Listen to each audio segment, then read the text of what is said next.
Hello, everyone, and welcome back to another episode of Self-Published Success, a show that highlights forward-thinking authors who chose self-publishing over traditional and found success in doing so. My name is John Feldman, founder and CEO of Visionary Literary, and your host for today's show. Our guest today is Fitz Koehler. Fitz of Fitzness.com, that's Fitzzness, is the author of multiple books, including My Noisy Cancer Comeback, Your Healthy Cancer Comeback, Sick to Strong, and Healthy Cancer Comeback Journal. She's also a keynote speaker, a professional race announcer, and a fitness expert. Her small company, Fitzness International, has a global reach, and she has conquered every avenue of mass media to help people live better and longer. Fitz, welcome to the show. Thank you for having me, John. Well, we are excited to have you. We will get into, you have a traditional publishing deal and you self-publish, and we'll get into all of that. But I do, and the listeners do, want to hear more about you, your story, who you are, and why you decided to share your story in these books. Yeah, so you did a great job with my bio, but I'm noisy, I'm bossy, I get credit for being compelling, which is very important, but I have created a career out of helping people live better and longer by making fitness understandable, attainable, and fun. And, the first few years of teaching fitness, I did so in a gym and did personal training like every other fitness person in the world. But then I started hosting a TV show. And with that, strangers started approaching and telling me how I'd changed their life, how I'd helped them lose weight or achieve this, or their pain was gone. And I thought, whoa, that's impactful. I mean, the fact that I can help strangers, how mind blowing. So I got really excited about that. And then I actually, my sports career is semi interesting, but I competed as a full contact kickboxer for almost 10 years. And I was pretty darn good and prominent. And so people did a lot of articles on me. I finally had the courage to say, hey, can I write one myself? Because I really wanted to. And not only did the editor instantly say yes, but he said, sure, how much money do you need for it? And I thought, oh, I get to write it and you're going to pay me. Hooray. And so my very first article that I wrote was called How to Kick People in the Head. And it was a combination of teaching them how to build strength, build flexibility, and the strategy involved in doing such an exciting task. And so the magazine came out.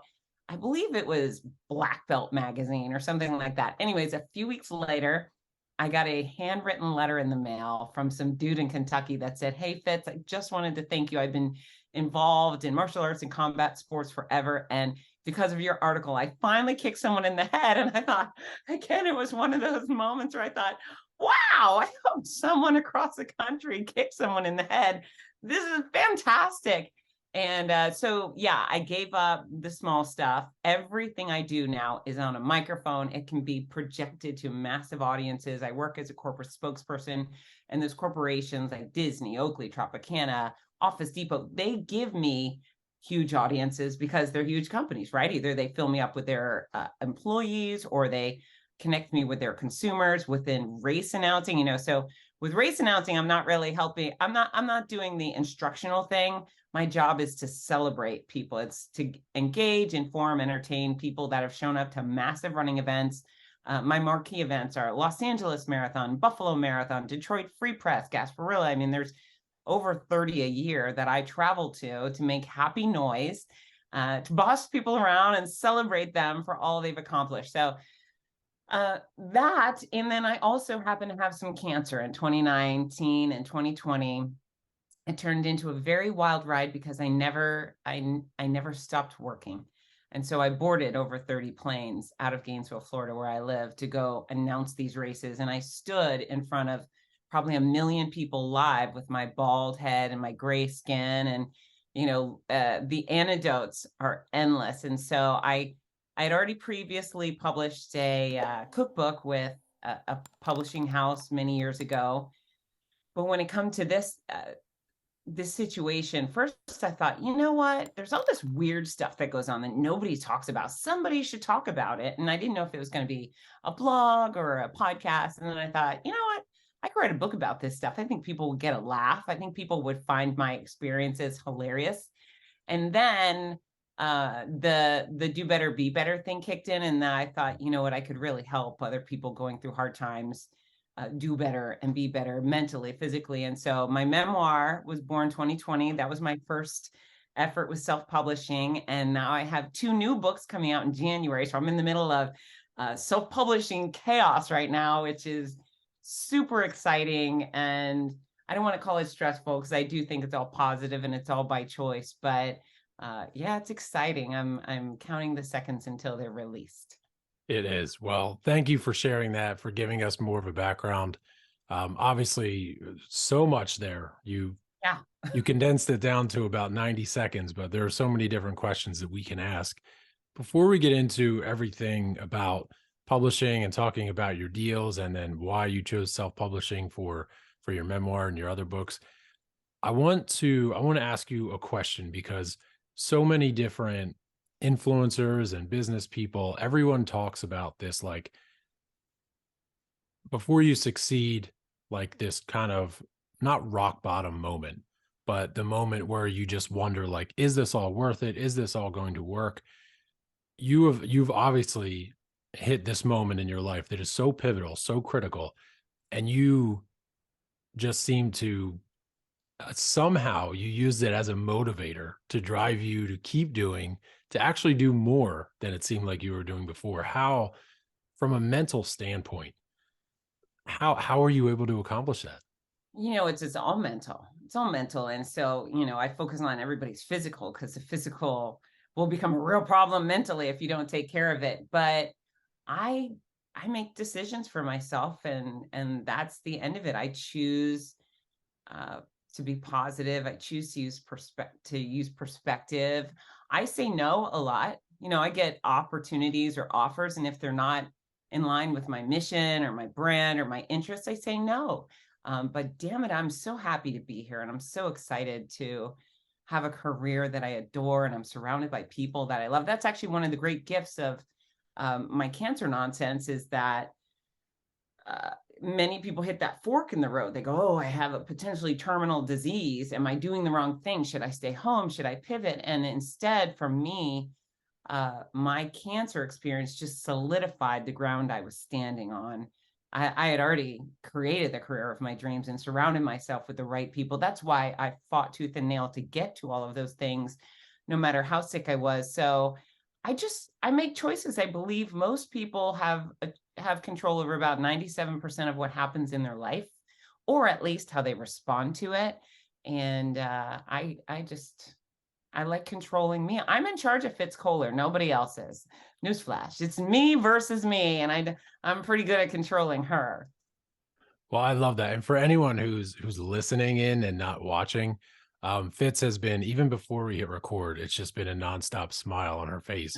It's unbelievable to see just the happiness that kind of pours and radiates from her. So with all that, again, I could ask a million different questions because from a business perspective, and even when it comes to a writer and the writing perspective, we all hit writer's block or lows or the point where we're writing our memoir or our manuscript and we think, wow, this is garbage. We've got to get rid of this. I've put so many hours into this, so many words, but I just know that it's not working. Um, and again, like we could talk so much about those moments, but I want to move in quickly to your traditional deal and your Yeah. publishing deal. So, and your self-publishing experience. So, for many people listening to the show, they are first-time authors or aspiring authors, and they're wondering which direction to go, which direction is going to be better for them. We discuss 95%, we discuss the experience of self-publishing and the journey. So we make that clear. We clarify that journey so they can know this is what happens here. But for the traditional journey, can you give us a little bit of insight into what that was like for you? Yeah, so it was 2010 maybe, and I had gotten a literary agent, which is of course a big deal. And I live in Gainesville, Florida. There's not literary agents crawling around, but I got one, and she promoted me, and eventually a publishing company, Adams Media, they said we would like to ask Fitz if she can write this cookbook for us. We want a cookbook written for us, and they offered me $10,000 And they gave me, I was like a 6-week deadline. It was tough. But Wow. I said, yes. So, folks, when somebody makes you an offer, figure it out. The answer is yes. And Yes. then you figure out how to do it. Yes. And so I'm like, okay, I did. And I worked really hard to get that done. But what I found is I didn't have a control of a lot of things. I couldn't control the cover. I wanted to include some photos and things. Nope, no photos. There was all of this stuff that I had no say over.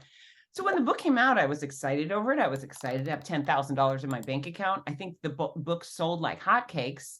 I think they made a lot of money off Fitz Koehler, which is fine because I signed that deal. Right. But I learned there were some things that were there. It's a give and take, right? And then Mhm. they, same agent, same publishing house, asked me to write a book called for their 365 Ways series, and it was 365 ways to boost your metabolism. So they asked me, would you write that? And I thought, well, okay, sure. So write the book and send it off. And they return it and say, Fitz, we need to add 2 chapters. And one of the chapter would be on weight loss supplements. And then one was on negative calorie food. And so both of them are hogwash. Both of them are lies, are scams. There is no such thing as a weight loss supplement that works, that won't likely kill you. You know, there's maybe a couple things prescription wise, but you better protect your heart with a concrete fence type thing.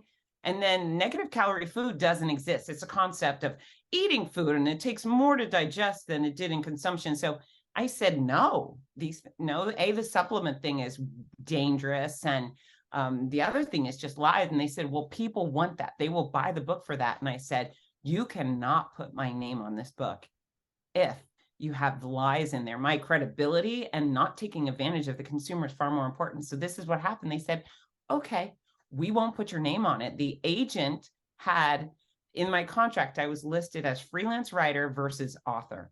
If I was author, I could have made all the decisions, but I was listed as freelance writer. So they took my book.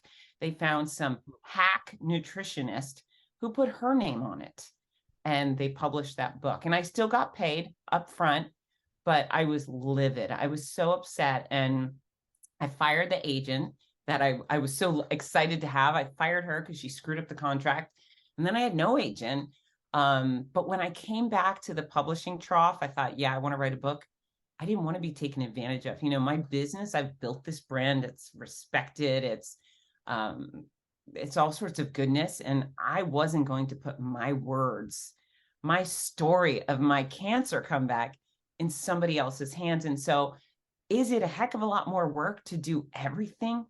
Absolutely. But there are so many wonderful resources out on the internet. I have had a few friends who self-published, and I produced one hell of a book. You can't feel it here, but my book can sit on a shelf next to Michelle Obama's and George Bush's, and it looks like it came out of a big publishing house. So no way. If you're going to go with a publishing house, man, you better be Brad Pitt. You better have some wild amount of celebrity. They're going to stroke you millions of dollars. If not, you're better off doing it yourself. Don't even waste your time.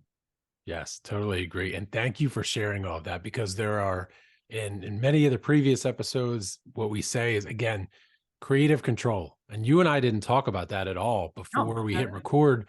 That just came out naturally. And that's what we discuss so much is in self-publishing, especially with you and like your memoir, or anybody writing a memoir or some kind of nonfiction, like their business ideas or any kind of intellectual property. yeah. You're turning that over to the publishing house if you go traditional. So I love the fact that you touched on that almost immediately, which is, this is Fitz, this is your story, and you don't want anyone else to give that. And it's very unfortunate that that happened with you in the first book, because obviously fitness, nutrition, like this is you, this is what you do, this is what you've Right. done for a long time. And for them to kind of go that route is very unfortunate. So it looked like you were about to say something. Sorry, I cut you off. Yeah. I mean, it's I can't see any real benefit to going the other direction. And I learned the hard way. So for all your listeners, please don't relearn the hard way. Like, don't do what I did. Learn from my mistakes. I'm happy to talk numbers and be honest with people, because we can all succeed, right? There's Right, readers from all sorts and all right, categories, all genres. I right. want everyone at home to have wild success and their books to be real winners. Right. And one thing to mention too is that so your cookbook, it was 2010 when that came out, when they reached out to you. So self-publishing 12 years ago was much, much different. Right. Now you're holding up your book and the cover looks amazing. Like you said, it could sit next to Michelle Obama's on a shelf. The self-publishing, the distribution partners that traditional publishers have are now open to self-publishers. So Yeah. we're going through the same exact avenues. Again, like you said, it's a little bit more work up front, but Yeah. you're controlling that work. Your cover design, you're hiring the freelancer who does that. Your interior layout, the wording, the editing, you get final say in all of that. Love Whereas it. with a traditional publisher, you don't. So Yeah.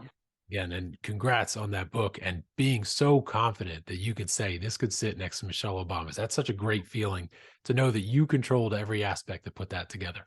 It sure does. And the other Mhm. thing I love is I love taking all the money when people buy the book, right? Yes, I'm yes, paying for the printing of the book, but then the rest comes to me. I right. am listed on Amazon and I do get those piddly $4 and $5 checks. But when people buy through fitzness.com, I walk away with $10, $15 a book. Yeah, Way better. I put a little effort. I sign every book that comes out of my office, and they're all packaged in beautiful envelopes, and I write little love letters to every last one of my readers, and I enjoy the process. It's a blessing to connect with all these people, and the fact that they've decided to spend their hard-earned money on my book makes me, want to pamper them a little more. So, yeah, it's effort up front, but there's a great reward on the backside. right, right. And one thing that you just mentioned there about the difference that the listeners may or may not know about is when you say you list it on Amazon, so that's basically print on demand. So you can list on Amazon when someone buys your book from Amazon, Amazon prints it and then ships it. So that is the opposite of economies of scale. So it costs more to print one copy than it does to print, say, if you ordered offset printing 2,500 copies and they're all sitting in your garage. Obviously, it's a lower per print cost, and that's So where you can go. I print with Ingram Spark, and they give me the per book price is the same if I order 1 or 100. So I do keep a couple cases in my Yeah, office. I travel, I do a lot of speaking and buy books, but yeah, I'm not paying a lot more. I mean, maybe if I bought 1,000, I would get a bigger discount, but right. between 1 and 100, it's the Yeah, same price. It's the yeah, same price. It's a good yeah. deal. And it's good. I love the personalized aspect too. How you enjoy that personalized aspect of sending a little note inside of each book because that's very, very important, especially when it comes to you have two more books coming out. The Yes. first book, if someone received it and they received a letter, a personalized letter inside that, they feel so much more connected to you. So that is again a very good approach.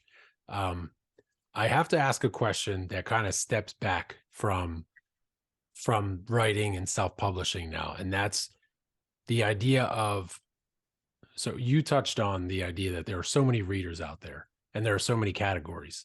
Fitness today is huge. I mean, So there are good. fitness influencers on everywhere you go. Right. So when it comes to that and finding like your perfect niche reader inside of that audience, did you find it to be a struggle because this is such a popular category? So no, there is a generic everybody fitness book coming out next, but for these books, it's interesting to me. It's not zero, but there's maybe two other books in the entire category of cancer and fitness and health. There's nothing at all, which is bonkers to me. And the two books available, one is this real creepy looking thing with this animated doctor code, and it's real medical. And I assure you, when someone's diagnosed with cancer, they want two things. They want information and they want hope. That book is full of neither. And then the other one is some sort of, it's supposed to be cancer fitness. I've done the research. It's a nurse who wrote it. What does a nurse know about fitness? I mean, maybe generically, but she's not giving actual fitness advice. And yeah, it's just poor. It's all poor. It's all very macabre. And so I'm actually in a market right now where nobody has touched. your healthy cancer comeback. There's nobody out there talking about, hey, let's use exercise, nutrition, sleep, complementary care to slow the decline. I mean, your body goes through hell, at least for many of us. And, can we slow the atrophy of your muscles? Yeah. Can we maintain your balance so you don't fall down? Yes. Do you know that high intensity exercise can reduce your chances of having cancer spread from one place to another by 72%? So we have so much power. Nobody's talking about it. So, John, I'm going to do a Babe Ruth right here. Are you ready for this? I'm ready. You know how he walked up to bat and he was like pointed for the parking lot? I think these books, this Your Healthy Cancer Comeback series, I think they are going to become the modern day what to expect when you're expecting for cancer patients. My intention is to put these books in the hands of every cancer patient and survivor in this world, because there's nothing else like it, and it can make such a big difference. So I have big expectations. This is not a cute little self-publishing endeavor, John. I think these are going to explode only because there's a gaping hole and people need them. Well, I love that. And I love your confidence and your enthusiasm. Just saying, you mentioned it a few times, helping people. Yeah.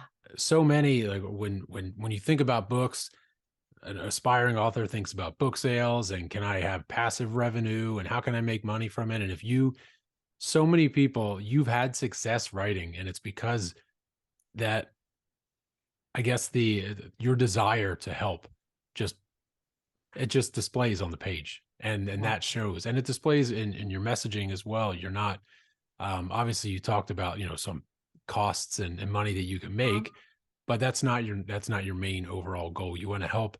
And your little Babe Ruth moment there is I love the confidence in it, and I really do hope that it does take off in the way that you see it. Well, I appreciate that. And there's two things. Number one is I remember being in a place where I'm already a real trim girl. I had lost 11% of my body weight. I was emaciated, and I was so weak. I was weak. I couldn't open the water bottle. Sometimes I couldn't open my car door. I was still working full time. All my energy was expended on race announcing and travel. But I had gone into the gym. I had finished this really like mean, nasty portion of my treatment and got the surgery out of the way. And I go into a gym and I was thinking, yeah, I'm going to lift again. And I sat down on a machine, and I'm bald and weird looking. Everything's wrong, right? My fingernails are ripping off. And then I sit down on the machine, and what I found is I could only push 20% of what I had previously lifted before cancer. I had lost 80% of my strength. And so at that moment, I had it was an aha, because if I was not a fitness expert, that's the type of moment that might have made me burst into tears, flee the gym, get my car, run home and cry and give up, right? How do you fix this? Look, what has happened to me? It was such a profound moment. Instead, being who I am and knowing what I know, I instantly had designed the perfect strategy to build my body back up and get all my strength back and return to athletic adventure. I ran the Boston Marathon just over a year after finishing chemo, 15 months of chemo. So I knew how to do it. And it was one of those, I am not going to let anybody be lost anymore. This is not acceptable. Cancer's hard. The treatment's brutal. Thankfully, it works for most of us, but that is not an acceptable experience for somebody to just be there thinking, I don't know, what do I do? That's not a place to be helpless. So, we want to help people. We want to get them well. I can't fix everybody. I don't have the magic wand, but we can actually control a lot of our success with cancer. And then the other thing, when it comes to profitability, I want all of the authors out there to know that you shouldn't be ashamed of wanting to earn a living. This is a really honest way to earn a living. You're using your brain, you're using your brawn, you're putting everything you have into this very lengthy product. A quality book doesn't come out in 3 weeks. Yes. And so if you're fortunate enough to profit off of it, and I don't know, send your kids to college or put food on the table, that's a really redeeming thing to do too. I think all of that's very valid. And people shouldn't shy away from making money or feel bad about it. You can have both. You can be a real do-gooder and somebody who gets to take their kids on vacation. Well, that's excellent and a great message. And I want to know for your book, so you only have the memoir out so far, but you do have the Yeah. two others. When it comes to earning money from your book sales aren't everything. Right. You, I feel, don't you wouldn't need a book to be very eccentric and out there and being able to stand on stage and speak. Your personality shows it. So you would be able to easily make money by just go speaking at conferences, events, speaking with patients. But with a book, has that helped you? Has it gotten you in front of people who may otherwise have not known about you? Yeah, so I make a living on a microphone. 99% of my income comes from work on a Makes microphone. total So sense. a fear of not public speaking, or I don't have a fear of public speaking. I have a fear of not public speaking. But yeah, I definitely have been invited to many stages because of my book, because of my experience. Instead of just talking about exercise and so forth, now I'm talking about mental fortitude. And, there's an entire wormhole that comes with these experiences. I think, I don't think, I know other authors out there. If you would like to turn your books into a speaking career, that's a quality choice. And I think being an author is a decent platform to get you on a stage. But what I can tell you is you need to put as much effort into your speaking as you do the book. All of those edits, imagine your editor with all those red marks. Those are your ums, those are your ahs. Do not stand on a stage with crappy posture. You walk up there, your shoulders are pinned back, you look people dead in the eye, and you knock them out with your outstanding, compelling, exciting, fun message, whatever it is. But you need to put serious effort into speaking. If somebody gives you time on their stage, they're trusting you. Do not waste it. And so my number one recommendation for anyone who wants to speak is join Toastmasters. It's $20 a year. They have local chapters in almost every town all across the world. And then there's online chapters, but they will help you hone a message, create an introduction, fill in the gaps with quality in content, and then round things up. Well, I went to Toastmasters in first grade, mind you. First grade, Wow. and stuck. They will also take away your ums and your ahs. And every time you say listen to people just at the grocery store. Listen to people next time you go and hear a speaker, you'll hear like, as if we're on an episode of The Bachelor. So you can make money as a speaker, but have respect for the audience and learn how to speak well before you do it. Well, good advice. I think I'm gonna have to join because my word is again, and I say that nonstop, even when it doesn't make sense. So I will have to Hillary. my filler word. Yes, again is my filler word. Fitz, this has been an excellent conversation. I know that we could continue to go on and on, but I do want to make sure that the listeners know where they can find you. Your books come out in January, but where else can they get in touch with you? Thank you so much. So my home base is fitzness.com. Everything, contact button, my social channels are there, but at fitzness.com, you'll find all sorts of free resources to help you get fit, videos, recipes, articles, etc. You'll find my books there. Please order them at Fitzness and I'll sign them and send a free gift with a cute little envelope. My online courses there. And then I am at Fitzness on almost all social channels. So Instagram, YouTube, Facebook, it's Fitzness. And what I'd like is followers are great. So if you click like, thank you. But what I'd prefer are friends. So please connect with me. Use your keyboard and say, I heard you on John Feldman's podcast and I'm an author too, or whatever, but I'd much rather have friends than followers. So please reach out and say hello. Excellent. Well, thank you so much for being here, Fitz. Congratulations just for all of your success, for your perseverance. You are someone who obviously deserves everything that comes to you, every ounce of success.